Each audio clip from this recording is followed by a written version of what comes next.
La doctrina del Espíritu Santo. El espiritualismo en este tiempo viene a aclarar el misterio de la ley de reencarnación de los espíritus, ley de justicia y de amor, explicando claramente el porqué de su existencia, el porqué de su justicia, ley que no podía faltar entre las leyes divinas, porque si así fuera, dejaría de ser perfecto y justo el Espíritu Divino. El Señor no reveló ampliamente esta ley en los tiempos pasados, porque la evolución de vuestro espíritu no lo permitía. No era llegado aún el tiempo para que esas cosas le fueran reveladas. Sin embargo, hubo algunos indicios de ello en los tiempos pasados. Y también el espíritu del hombre, desde los primeros tiempos, tuvo la intuición íntima, recóndita, de que la reencarnación del espíritu existía. ¿En cuántos espíritus, desde los primeros tiempos de la humanidad, ha anidado la idea de volver a esta tierra después de la muerte?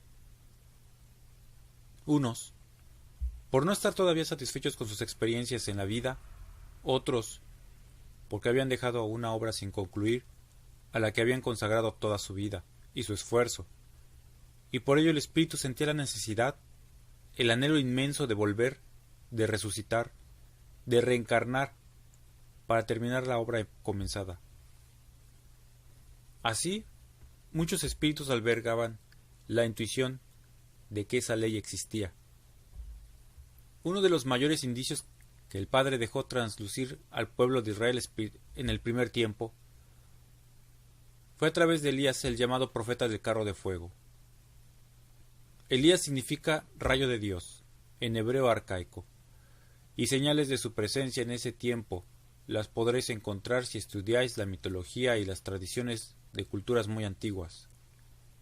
Elías, el profeta, el gran espíritu que hoy, en el tercer tiempo, os viene preparando y que vela por vosotros, iluminándoos con su luz, encarnó en aquel tiempo y fue reconocido por el pueblo de Israel. Su potestad era grande, su palabra semejaba al trueno, la justicia que por su conducto Dios manifestaba era imperiosa, inexorable, y era temido por todos, temido en su potestad, en su fuerza, en su celo, y en las grandes manifestaciones con que actuaba su espíritu sobre su materia. Él era el enviado de Dios, y se dejaba someter a prueba por las multitudes de adoradores, idólatras. Era él quien combatía la idolatría de los hombres con sus prodigios y sabía salir avante con el poder de Dios. En el segundo tiempo, el Señor concedió al mismo espíritu de Elías volver al mundo.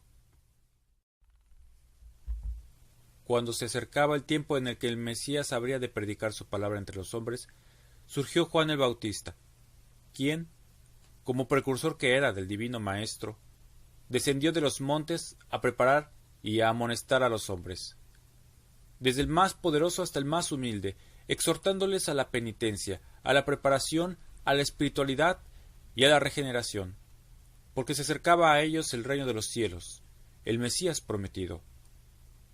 Ya era tan grande y poderosa la palabra del Bautista, tan llena de luz, de reclamo y de justicia, que los hombres que le escuchaban se turbaban y decíanse los unos a los otros: ¿será este el Mesías, el Cristo esperado?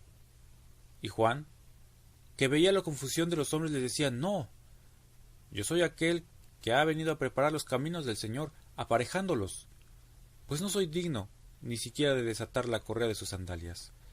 Yo os bautizo con agua, que es el símbolo de arrepentimiento, pero detrás de mí viene aquel que os bautizará con el fuego del Espíritu.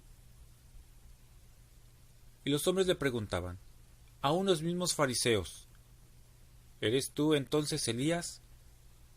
Y las muchedumbres se confundían y se preguntaban: ¿será Elías? Sentían que aquella luz, aquella mirada y aquellas palabras quemaban los corazones, extinguían el pecado en su fuego, iluminándoles su interior con una luz llena de potestad, y eso les hacía preguntarles si él era Elías. He ahí la intuición del pueblo. El mismo espíritu de Elías era en Juan. El divino Maestro muchas veces en su palabra dijo a sus discípulos: en verdad os digo que Elías ha sido muy cerca de vosotros y no lo habéis reconocido. Muchas veces repitió el Maestro estas palabras, y deliberaban entre ellos y decían, ¿acaso Juan era Elías? Pues entiende en Juan el mismo espíritu de Elías, la misma luz, la misma potestad, la misma justicia. Estos y otros indicios que podréis hallar escudriñando las escrituras de los tiempos pasados, entregó el Señor a su pueblo para cuando éste alcanzara espiritualmente la debida evolución y elevación, que lo capacitara para recibir las revelaciones que hoy el Espíritu Santo os entrega. En este tiempo, desde el primero hasta el póstrero de vosotros, sabe que pertenece al pueblo de Israel espiritual, que sois el mismo pueblo que ha venido reencarnando desde el primer tiempo de materia en materia, pasando de una vida a otra, siguiendo los pasos del Señor hasta este tiempo. Íntimamente lo sabéis. La fe, la intuición y el conocimiento sobre esto es firme en cada uno de vosotros. Sabéis que sois los mismos que fuisteis en pos del Señor, cuando en el primer tiempo seguisteis a Moisés a través del desierto, que sois los mismos que testificaste muchas veces con vuestra vida la venida del Mesías en el segundo tiempo, y sabéis también ahora que estáis nuevamente en la tierra bajo la sombra protectora de su manto, escuchando una vez más su palabra y recibiendo una vez más su ley.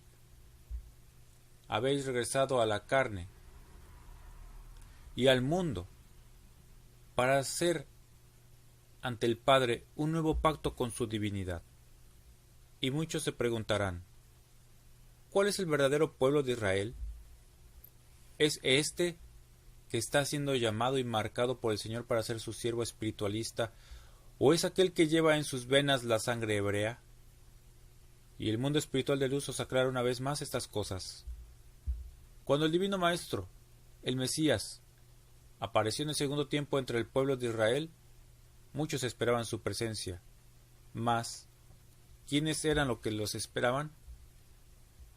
Los sencillos, los que sabían que el Mesías vendría a redimir a los espíritus, a librarles de los pecados, levantándoles de la ignominia del mundo. Y esperaban como él llegó, humilde y manso, sin grandezas materiales, sin cetro ni corona, sin trono en esta tierra.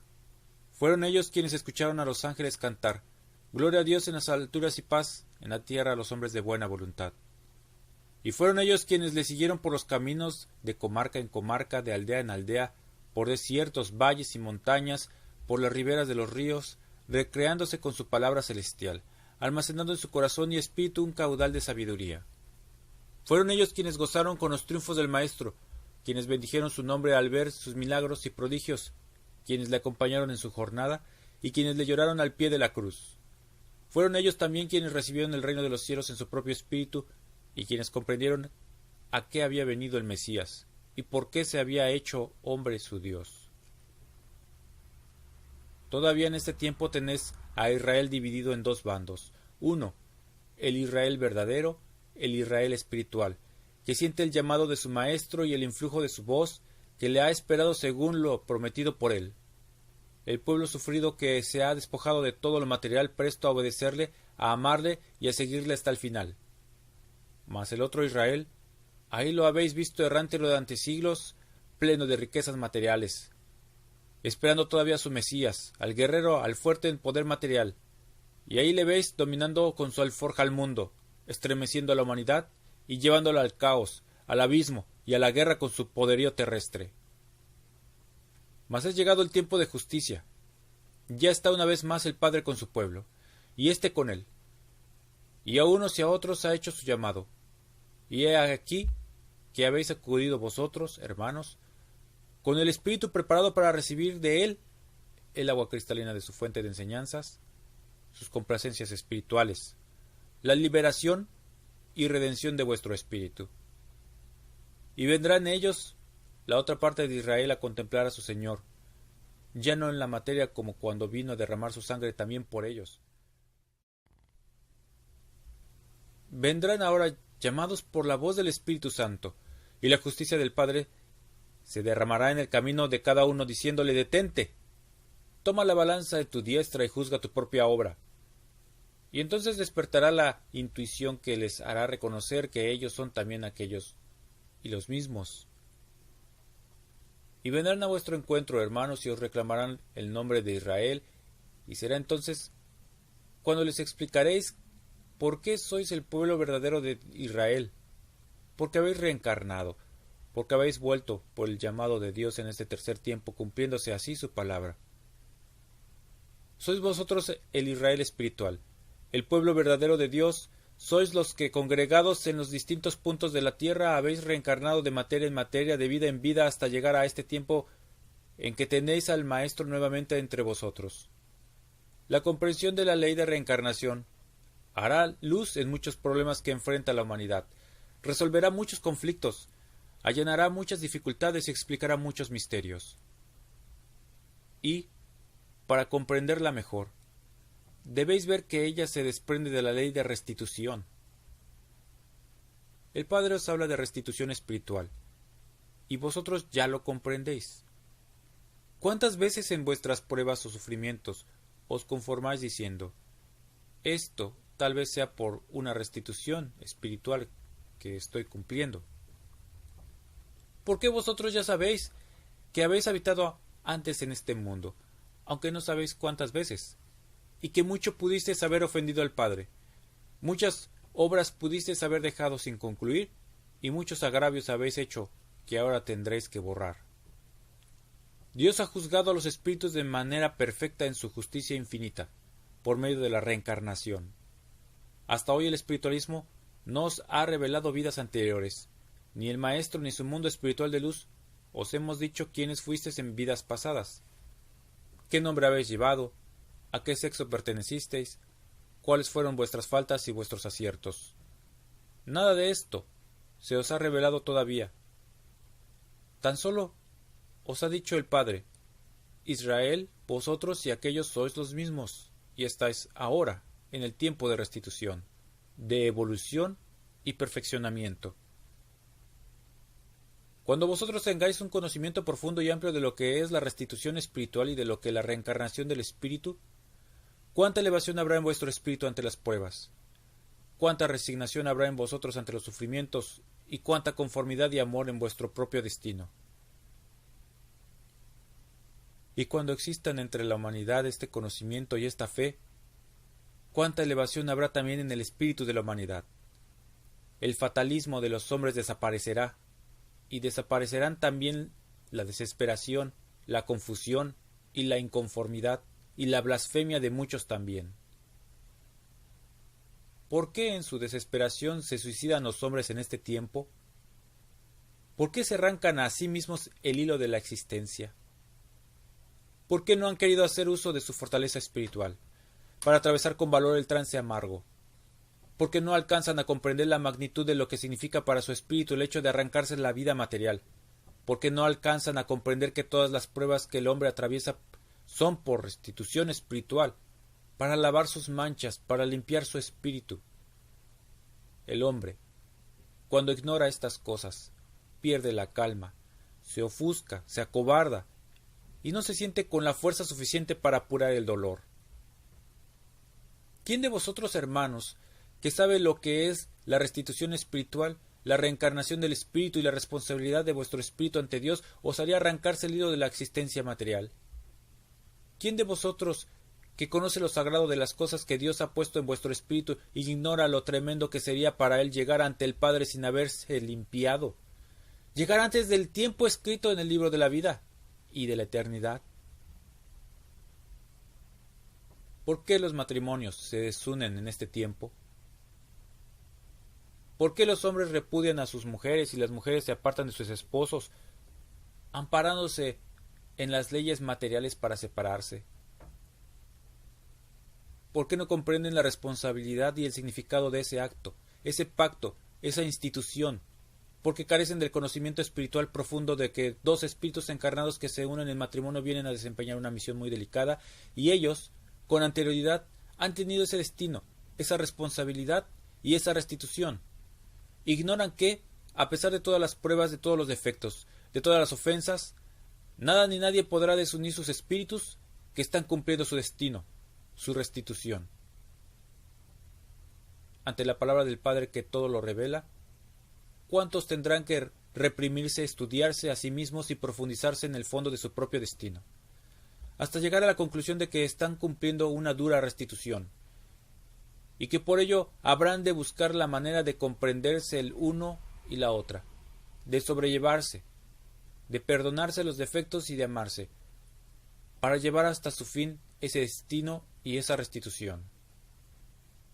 ¿Por qué muchos hombres y mujeres se han refugiado en los vicios? ¿Por qué recurren al envilecimiento y a su propia destrucción? Porque tampoco han tenido el valor suficiente para atravesar las pruebas y el dolor. Y porque no han encontrado en el camino de su vida una luz, un consejo, una guía, un baluarte que les sostenga para liberarles de la caída. Cuando los hombres comprendan que han venido a este mundo a restituir y a dar temple al espíritu, entonces no se desesperarán. Cuando los hombres sepan que no es su presente vida la única que han vivido, no le reclamarán más al Padre, el que su existencia haya sido ingrata y dolorosa para ellos. Cuando los espíritus reconozcan que todos han sabido lo que es el placer, que todos han saboreado leche y miel, que a todos les ha sido entregada un tiempo de complacencias terrenales y que todos han conocido las vanidades y las grandezas materiales, habrán comprendido que ha llegado el tiempo de la restitución, el tiempo de devolver al espíritu toda su fuerza, toda su luz, su pureza y limpidez. Entonces el corazón humano buscará las más sanas y nobles satisfacciones, eximiéndose de todo lo superfluo, de lo innecesario, liberándose de las bajas pasiones, para recrearse espiritualmente en la práctica del bien, del amor y la amistad. Buscará su recreo en la honradez, en el sano trabajo y en los honestos placeres, sin buscar más el esplendor engañoso de este mundo. Mas la ley de Dios, su doctrina infinita y espiritual, no tiene por única finalidad que el hombre viva mejor solamente en esta vida, sino también la prepara para su vida espiritual. La intención divina, la finalidad de su ley y su doctrina, revelada al hombre en todos los tiempos, ha sido la que el espíritu que en él mora esté siempre preparado con la palabra y la luz divinas, para elevarse en la lucha y perfeccionarse en el camino cumpliendo con la ley de evolución. Esta vida que lleváis es el crisol en que se forja vuestro espíritu, y con cada sufrimiento va acumulando experiencias. Cada empresa, cada misión, cada paso de esta vida es una enseñanza que Dios entrega al espíritu.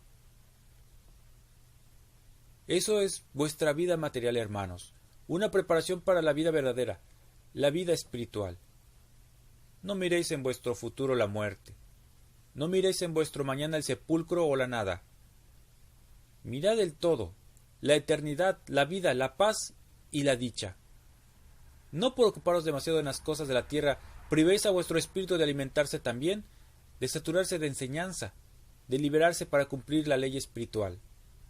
Mas tampoco por practicar más las cosas espirituales caigáis en el fanatismo de mezclar aún en las cosas más materiales, las cosas sublimes de la obra del Señor. Dad a cada cosa lo que a ella pertenece, en su oportunidad y en su justa medida. No mezcléis el nombre del Señor en cosas superfluas. ¿No debe ser la ley del Padre una obsesión en vuestro espíritu? Porque todas las obsesiones son malas.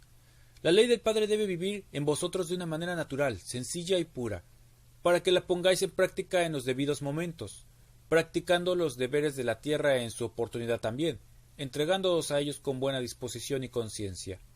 Sólo así podréis dignificar, hermanos míos, la obra del Padre entre la humanidad. Sólo así podréis dar buen ejemplo entre los hombres. Que no contemplen los demás que este pueblo adoctrinado por el Señor materializa su obra, mas que tampoco contemplen que os excedáis cayendo en fanatismo y obsesión, que enseñéis como os dijo el Maestro en el segundo tiempo, dar al César lo del César, y a Dios lo que es de Dios.